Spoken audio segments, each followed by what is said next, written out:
नमस्कार। आज की इस वीडियो में हम शिरोबिंदु प्रक्षेप जेनिथल प्रोजेक्शन का अध्ययन करेंगे और उसमें जेनिथल प्रोजेक्शन में सर्वप्रथम आता है केंद्रीय ध्रुवीय शिरोबिंदु प्रक्षेप। शिरोबिंदु प्रक्षेप समतल धरातल की सहायता से ग्लोब के किसी बिंदु पर स्पर्श करके बनाए जाते हैं। इसमें समतल कागज को ग्लोब के एक बिंदु पर स्पर्श करने की कल्पना की जाती है तथा स्पर्श बिंदु के विपरीत स्थित प्रकाश की सहायता से ग्लोब के अक्षांश व देशांतर रेखा जाल को कागज पर प्रक्षेपित किया जाता है। इन प्रक्षेपों में केंद्र बिंदु से सभी स्थानों की दिशा शुद्ध होती है, अतः इन्हें दिंगसीय प्रक्षेप एजीमुथल प्रोजेक्शन भी कहा जाता है। इन प्रक्षेपों में अक्षांश रेखाएं गोलाकार वृत्त होती हैं, वहीं देशांतर रेखाएं सीधी होती हैं जो केंद्र से परिधि की ओर चारों ओर विकृत होती हैं। जिस प्रकार से सूर्य की लाइट फैलती है, सीधी रेखाएं होती हैं। ध्रुवीय प्रदेशों के मानचित्र के लिए इन प्रक्षेपों का प्रयोग किया जाता है। जेनिथल प्रोजेक्शन शिरोबिंदु प्रक्षेप ग्लोब को किसी एक बिंदु पर स्पर्श करने वाली समतल सतह को केंद्र मानकर बनाए गए अक्षांश देशांतर के रेखा जाल को शिरोबिंदु प्रक्षेप कहते हैं। कहने का मतलब कि ग्लोब के किसी एक बिंदु से कागज स्पर्श करता है और उसको केंद्र मानकर अक्षांश और देशांतर रेखाओं का जो जाल बनाया जाता है उसको हम शिरोबिंदु या जेनिथल प्रोजेक्शन कहते हैं। शिरोबिंदु प्रक्षेप के उस बिंदु को जहाँ प्रक्षेपण तल ग्लोब को स्पर्श करता है, जिस प्रकार के ऊपर कागज में दिखाया गया है, यहाँ पर टच कर रहा है, वो प्रक्षेप केंद्र बिंदु कहते हैं। जिस स्थान पर पेपर स्पर्श करता है उसको प्रक्षेप बिंदु कहा जाता है तथा जिस बिंदु पर प्रकाश की कल्पना की जाती है उसे नेत्र स्थान या उत्पत्ति बिंदु कहते हैं। प्रक्षेप का तल ग्लोब के विभिन्न स्थानों, भूमध्य रेखा, ध्रुव अथवा इन दोनों के मध्य कहीं पर भी स्पर्श कर सकता है। इस प्रकार उत्पत्ति बिंदु ग्लोब के केंद्र या ग्लोब के बाहर भी हो सकता है, लेकिन प्रत्येक दशा में प्रक्षेप केंद्र, ग्लोब का केंद्र एवं नेत्र स्थान तीनों एक सरल रेखा में या एक सीध में होते हैं तथा प्रक्षेपण तल इस सरल रेखा से समकोण बनाता है। जहाँ पर जैसे आप ये पेपर है तो ये और इधर से प्रक्षेपण से तो ये सीधा 90 एंगल बनता है तथा प्रक्षेपण तल इस सरल रेखा से समकोण बनाता हुआ ग्लोब को स्पर्श करता है। ये प्रक्षेप नौका विहार के उद्देश्य से बहुत ही सही प्रक्षेप है। इस प्रक्षेप पर बृहत वृत्त एक सीधी रेखा द्वारा दिखाया जा सकता है। जिस प्रकार से ये आपके बृहत बड़े सर्किल हैं तो ये एक तरह से सीधी रेखा में दिखाई देते हैं। आज हम पोलर जेनिथल प्रोजेक्शन में केंद्रीय ध्रुवीय शिरोबिंदु नॉर्मनिक पोलर जेनिथल प्रोजेक्शन का इस वीडियो में विस्तृत चर्चा कर रहे हैं। केंद्रीय ध्रुवीय शिरोबिंदु प्रक्षेप संदर्भ प्रक्षेप है जो प्रकाश की सहायता से, संदर्भ इट मीन्स होता है जो प्रकाश की सहायता से तैयार किए जाते हैं और असंदर्भ प्रक्षेप गणितीय विधियों से तैयार किए जाते हैं। यह केंद्रीय शिरोबिंदु प्रक्षेप की ध्रुवीय दशा को प्रकट करता है। ये प्रक्षेप दो कल्पनाओं पर आधारित होते हैं। नंबर 1, प्रकाश केंद्र की स्थिति ग्लोब के केंद्र में मानी जाए। नंबर 2, प्रक्षेपण तल किसी एक ध्रुव को स्पर्श करता है, या तो नॉर्थ ध्रुव को या साउथ ध्रुव को, और सेंटर में उसकी प्रकाश की स्थिति मानी जाती है। जब प्रकाश की स्थिति ग्लोब के केंद्र तथा स्पर्श बिंदु ध्रुव हो तो प्रकाश की किरणें तथा कोण रेखाएं एक ही सीध में आती हैं। इस प्रक्षेप पर भूमध्य रेखा प्रदर्शित नहीं की जाती है।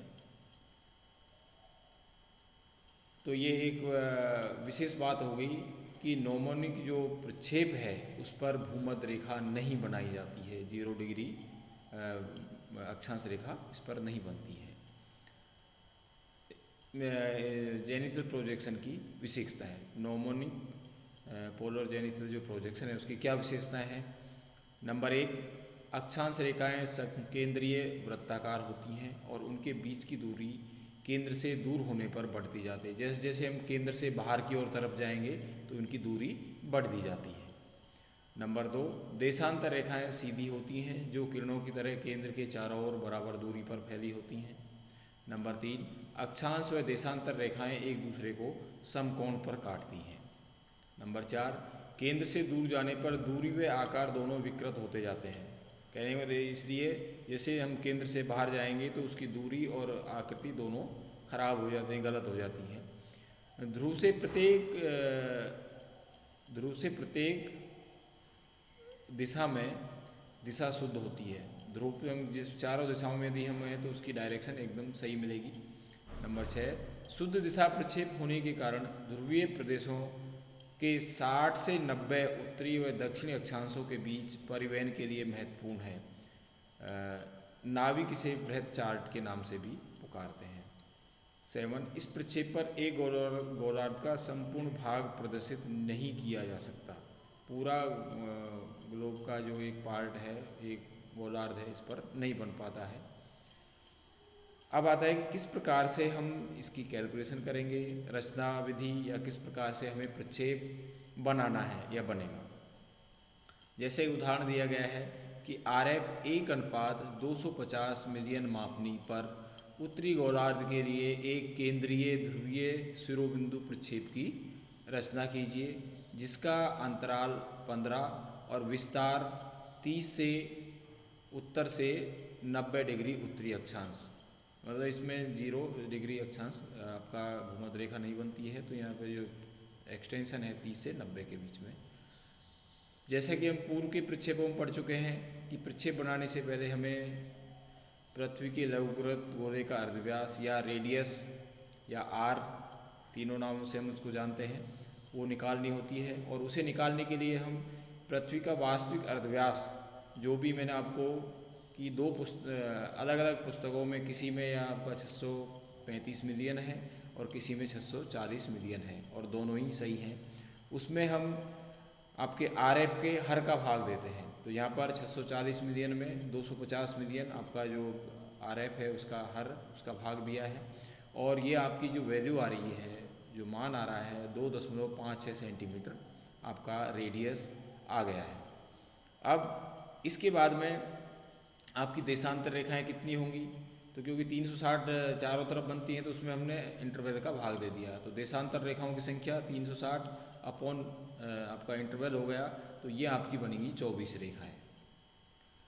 अब इसके बाद में जो मानचित्र बनता है, प्रक्षेप बनता है, इसके पहले के उस प्रक्षेपों में हमने इसके दो भाग, एक आपका मुख्य भाग और एक होता है आधार मानचित्र और एक होता है मूल मानचित्र।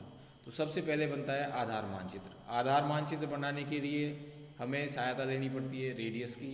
तो रेडियस की सहायता से हमने ये यहाँ से चाप लेकर AB ये आपकी रेडियस होगी, और इसकी सहायता से ABC एक वृत्त का चतुर्थांश हमने इस पर खींच दिया है। रेडियस की सहायता से हमने 2.56 सेंटीमीटर एक प्रकार में लिया, ये आपने रेडियस ली और इसको घुमाकर ये C तक, ABC तक ये आपका वृत्त का चतुर्थांश तैयार हो गया। इसके बाद में हमें क्या करना है कि आपका जो इंटरवल है हमारा 15 डिग्री, और एक काम और C बिंदु पर हमें 90 डिग्री का कोण बनाकर ये आपको लंबे भी खींचना है। इस रेखा को आगे इसके AB के सहारे CG रेखा को भी इसमें लंबवत हमें इसको आगे बढ़ाना है 90 डिग्री का कोण बनाते हुए। तो ये रेखा हमने खींच दी।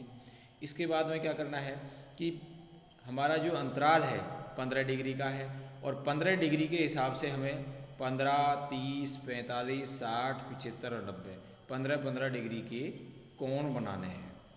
ये हमारे 15 डिग्री का, 30 डिग्री का, 45 डिग्री का, 60, 75 और 90। ये बनाने के बाद में क्योंकि हमारा जो विस्तार है 30 से 90 तक है, हमारी 30 की रेखा ये है, तो ये आपने जो कोण बनाए हैं इन रेखाओं को हमें आगे तक बढ़ाना है, जो इस रेखा को टच करें या इसको काटें, सी जी रेखा को काटते हैं तो इस जी वाले इसको हमने आगे बढ़ाया, यहाँ पर टच कर रही है, इसको आगे बढ़ाया, ये इस बिंदु पर टच कर रही है, इसको आगे बढ़ाया, इस बिंदु पर टच कर रही है, इसको आगे बढ़ाया, इस बिंदु पर टच कर रही है। तो ये हमारा रेडियस की सहायता से आधार मानचित्र बनकर तैयार हो गया। आधार मानचित्र बनाने के बाद में इससे हमें आगे प्रक्षेप की रचना करनी है। प्रक्षेप की रचना करने के लिए हमारे पास में जो अक्षांश रेखाओं के जो मध्य की जो दूरी है वो इसकी सहायता से, जैसे सी और डी, आपने कोई भी बिंदु लिया या हमने रेखा खींच के उसमें, तो यहाँ से आप प्रकाश जलाएंगे और सी और डी की जो दूरी लेंगे, आपने ये सर्किल बना दिया। इसके बाद में सी से लेकर ई की, तो ये आपकी ये दूरी सी से लेकर ई तक की हो जाएगी, इससे लेकर आपने इसको सर्किल बना दिया। इसके बाद में सी से लेकर एफ तक की, तो ये आपका सी से लेकर ये आपका एफ तक की दूरी लेंगे और आपने ये सर्किल बना देंगे। इसके बाद में सी से लेकर जी तक की दूरी, क्योंकि हमारा 30 से विस्तार है तो 30 से लेकर 90 तक का है, तो ये आप दूरी प्रकार में भरेंगे और इसके बाद में ये आपकी डिस्टेंस आ जाएगी, ये आप इसको सर्किल बना देंगे। सर्किल बनाने के बाद में फिर हमें क्या करना है कि इसमें, क्योंकि हमारा अंतराल है 15 डिग्री का, तो 15 डिग्री के हिसाब से आपको इस पर मार्किंग करनी है। आप चाहे यहाँ से प्रारंभ कर दीजिए, चाहे यहाँ से कर सकते हैं, इसको कोई दिक्कत नहीं है। तो आपने आपके 0, 15, 30, 45, 60, 75, 90, 105, 110, 125, 105, 120, 135, 150, 165 और ये 180 आ गए। चाहे तो हम इधर से वापस भी ये आपके 15 के हिसाब से, या फिर हम टोटल इसमें 360 इसकी मार्किंग करेंगे। मार्किंग करने के साथ में आपके प्रत्येक 15 डिग्री, तो ये हमारा, और इसमें आपका 30, 60, 30, 45, 60, 75 और 90, जो कि विस्तार हमारा है 30 नॉर्थ से 90 नॉर्थ, तो 30 डिग्री, 45 डिग्री, 60 डिग्री, 75 और ये 90 डिग्री। तो ये हमारी मार्किंग हो गई। और अब इसके ऊपर हमें इसका ऊपर heading gnomonic polar zenithal, gnomonic polar zenithal projection, इस पर स्टेंसिल की सहायता से ऊपर इसका हेडिंग लिखेंगे और इसका आरएफ लिखेंगे, इंटरवल लिखेंगे, एक्सटेंसिल लिखेंगे। तो इस तरह से हमारा ये प्रक्षेप बनकर तैयार हो जाता है। ये इसमें इसकी ये लिखने की आवश्यकता नहीं है। आधार मानचित्र कैसे बनाया, जैसा कि मैंने अभी आपको बताया। फिर मूल मानचित्र वर्णन करने की आवश्यकता। इसकी उपयोगिता, केंद्रीय ध्रुवीय शिरोबिंदु प्रक्षेप का उपयोग ध्रुवों के निकटवर्ती क्षेत्रों को प्रदर्शित करने के लिए अधिक उपयुक्त है। ध्रुवीय प्रदेशों में नाविक चार्ट, नौसंचालन मानचित्र तथा सामान्य उद्देश्य वाले मानचित्र बनाने के लिए इसका उपयोग, कहने का मतलब इसका नाविक ज़्यादा उपयोग करते हैं जो नौका चालन के लिए, तो ये इसकी उपयोगिता है इस प्रक्षेप की। और ध्रुवीय क्षेत्रों के लिए बनाए जाते हैं, उत्तरी ध्रुव, दक्षिण ध्रुव के लिए ये बनाए जाते हैं। तो आज इस वीडियो में हमने कि आपका नोमोनिक प्रोजेक्शन किसे कहते हैं, इसकी क्या विशेषताएं हैं, किस प्रकार से बनाया जाता है, और इससे आपकी एक सीट तैयार हो जाएगी। वैसे ये बनाने में इजी है, क्योंकि प्रकार की सहायता से आप गोले फटाफट बना देंगे और चांदे की सहायता से आपके कोण भी जल्दी बन जाएंगे। तो इसकी सहायता से हमें एक सीट तैयार करनी है। और आज की इस वीडियो में इतना ही। That's all, thank you.